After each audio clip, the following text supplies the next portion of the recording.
বন্ধুরা, আজকের গন্তব্য ঘাটশিলার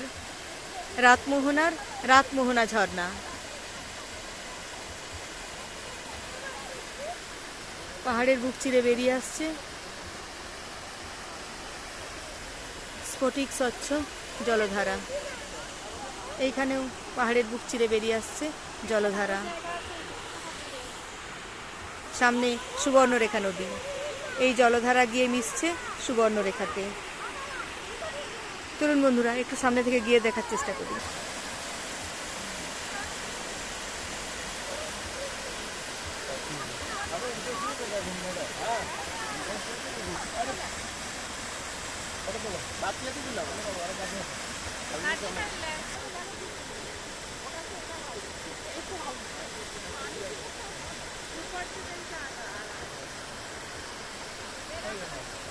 অসংখ্য জলধারা বেরিয়ে আসছে পাথরের বুক চিরে।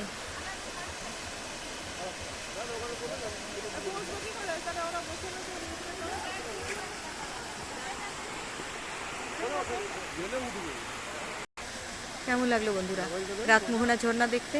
অবশ্যই কমেন্ট করে জানান। ধন্যবাদ।